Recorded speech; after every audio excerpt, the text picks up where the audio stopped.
안녕하세요. 하루문 동공구 하우돈입니다. 9월에는 개인적인 사정으로 유튜브 영상도 많이 못 남겼는데 10월 아파트 소개 영상이 조금 늦었어요. 그래도 또 새롭게 시작하는 마음으로 해보려고 합니다. 광주광역시 10월에 주목해야 될 경매 사건 3곳에 대해서 소개 올릴게요. 첫 번째는 10월 26일에 진행되는 신가동 수안 1단지 중흥 S클래스입니다. 여기도 뭐 워낙 관심이 많고 또 제 주변에서도 많이 물어보셔가지고 소개를 올릴까 말까 고민도 많이 했는데 그래도 남겨보려고 합니다. 위치적으로는 장점이 조금 많은 아파트에는 분명해요. 교통적으로도 어디든 가기 편하기도 하고, 저는 개인적으로 여기 왼쪽에 천이 있는데 이쪽 천을 따라서 걸으면 또 좋더라고요. 단지가 크고 개인적으로 관리가 잘 되는 부지 넓은 아파트임에는 분명합니다. 경매로 보면 감정가 5억 5천만원 선에서 1회 유찰되어서 지금 최저가 가격이 3억 8천만원 선이네요. 광주광역시 같은 경우 30% 가격이 유찰되어서 지금 감정가 대비 최저가가 3억 8천만원이네요. 정확히는 뭐 3억 8,850만원 이상을 써서 가장 높이 쓴 사람이 이 집의 주인이 되는 건데요. 저도 한번 이제 임장을 가봤는데 주변 환경이 매우 깔끔해요. 그리고 역시나 실거래가 한번 살펴보면 5억 이상에도 거래가 되고 있고, 부동산에서도 5억 이상에는 집주인들이 받아야 된다는 의견 같습니다. 경매로 나온 곳은 정확히 84.6347 타입인데, 지금 부동산에도 문의해보니까 여기가 거래가 많지는 않은데 그래도 5억 이상에는 받으려는 곳이고, 부동산 경매로 최저가 3억 8천만원 선까지 떨어졌으니 이거 괜찮으지 싶습니다. 한번 조사해보면 좋을 것 같아요. 무주택자나 1주택자인 경우에는 대출 또한 60에서 70% 정도 나오고, 또 취득세 또한 저렴하니 한번 고려해보면 좋을 것 같습니다. 이제 경매 권리 분석을 잠깐 살펴보면 말소 기준 등기 이하로 전부 소멸이고, 대항력 있는 임차인 등 권리 관계는 깔끔합니다. 별도로 인수되는 사항은 없고요.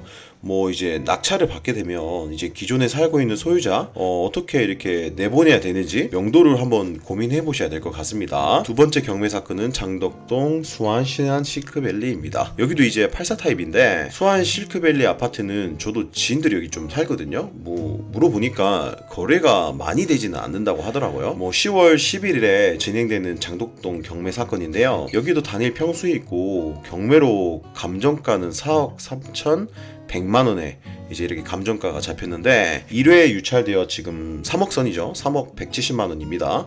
여기 3억 170만원보다 높게 써서 가장 높게 쓴 사람이 가져가는 거죠. 호갱노노 어플 살펴보니까 단일 평수로 구성된 아파트예요. 올해 그렇게 많은 거래는 없었고, 그래도 지난달까지 좀 많이 회복돼서 4억 2천만원의 실거래가를 또 기록하고 있거든요. 실거래가가 찍혔다고 그게 또 시세가 되는 것은 아닙니다. 층이나 향에 따라서 또 가격이 천차만별이기도 한데, 그래도 경매로 많이 떨어졌으니까 좀 고민해봐도 좋을 것 같습니다. 장덕동 소안 시클밸리 장점은 역시나 이제 초등학교죠. 초등학교 바로 껴있다는 점이 좋고요. 경매는 이제 권리 분석이 가장 기본이 돼야 되는데, 잠깐 보면 말소 기준 등기 이하로 전부 소멸인데 근저당에 관한 이제 과처분 하나가 특이하게 하나 보여요.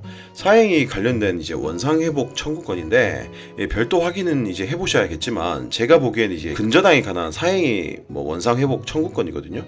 제가 보기엔 소멸되는 것으로 판단됩니다. 가처분 같은 경우는 인수되는 사항도 있으니 꼭 별도 조사는 해보셔야 됩니다. 그래도 근저당 압류, 가압류 부분은 전부 소멸이고 걱정할 사안은 크게 없어 보입니다. 근데 이제 등기부를 이 사건 같은 경우 보면은 낙찰을 받아도 명도가 좀 호락호락할 것 같지는 않아 보여요. 좀 힘들 것 같습니다, 왠지. 마지막으로 이제 세 번째 광주광역시 아파트 경매 사건은 10월 19일에 진행되는 화정동 라인동산 아파트입니다. 1회 유찰되어 1억 7천만원 선인데요. 굉장히 합리적인 가격이라고 누가 이제 말씀하셨는데, 이제 전형적인 이제 90년대 공급되어진 아파트예요. 재건축 얘기를 또 안 할 수가 없는데, 여기가 이제 아무래도 바로 옆으로 염주 포스코 맞나요? 염주 포스코가 또 재건축이 되었죠. 정말 오랜 시간 동안 이제 재건축이 되었는데, 이제 화정동 라인 아파트도 이제 부지 모양이 예쁘거든요. 그래서 여기가 재건축이 되지 않냐라는 말이 좀 오래전부터 있긴 있었어요. 지금 이제 말이 안 도는 것 같은데, 근데 이제 솔직히 근처로 재건축 호재가 있는 것도 있었지만, 제가 봤을 때 여기가 층수도 이제 꽤나 있잖아요. 이런 것들은 사업성 이제 대충 이렇게 검토해봐도 수익성이 조금은 이제 안 나올 것 같습니다. 결국에는 이제 재건축이 수익성이 나와야 되는데 뭐 일반 분양 세대가 많아야, 그리고 주택 부지가 넓어야 이렇게 재건축이 되는 거잖아요. 사업성이 그만큼 나와야 되는데 조금 힘들 것 같아요. 초고층으로도 쉬울 지역은 아니라서 뭐 그 점은 좀 집어치우고요. 경매로 어떻게 접근해야 되는 건데, 여기도 나름 구축이라 올해 84 타입 실거래가 막 그리 되진 않았거든요. 뭐 항상 이제 이렇게 생각해 보면은 금리도 높고요. 뭐 구축 같은 경우에는 무리하게도 이사를 가지 않으려는 경향이 또 있어요. 나름 양극화 아닌 양극화라고도 또 하는데 그렇게까지 보고 싶진 않고요. 올해 이제 뭐 84 타입 실거래가가 많이 이제 되지 않았어요. 보니까 올해 뭐 한 6건 7건 정도 됐는데, 최근에 이제 2억 3천만 원 찍은 게 있는데 부동산에서는 2억 선에서 왔다 갔다 한다고 해요. 지금 보고 있는 층은 나름 12층이고 주차 공간이 조금 부족하다는 평이 있습니다. 약간 뭐 90년대 지어진 아파트들 보면 주차 공간이 다 협소하긴 하죠. 어쩔 수 없죠. 주변 상권은 나름 괜찮아요. 가깝게는 뭐 산책할 수 있는 산도 있고요. 조금 멀리는 이제 통합저수지랑 거르골들도 좀 있어요. 경매로 1억 7천만 원 선까지는 일단 떨어졌으니까 고려는 해볼 만하다고 생각합니다. 뭐 이런 아파트들은 이제 경매로 낙찰 받으면 조금 싸게 낙찰 받으면 괜찮습니다. 이제 권리 분석도 중요한데, 권리 분석은 간단해요. 말소 기준 등기 이하로 다 소멸되는 권리들이 우리 근저당, 경매 기입 등기, 가압류, 압류 이런 것들은 다 소멸되죠. 문제되는 사항이 없습니다. 네이버 부동산 매물로는 이제 말씀드렸지만 뭐 2억 2천만 원 밑으로는 없다고 하는데, 뭐 한번 가보시면 알겠지만은 뭐 그래도 좀 깎아주는 경향도 있고요. 한번 이렇게 발품을 파시는 게 좋을 것 같습니다. 항상 경매는 발품을 팔아야 시세가 정확히 얼마인지 확인할 수 있습니다.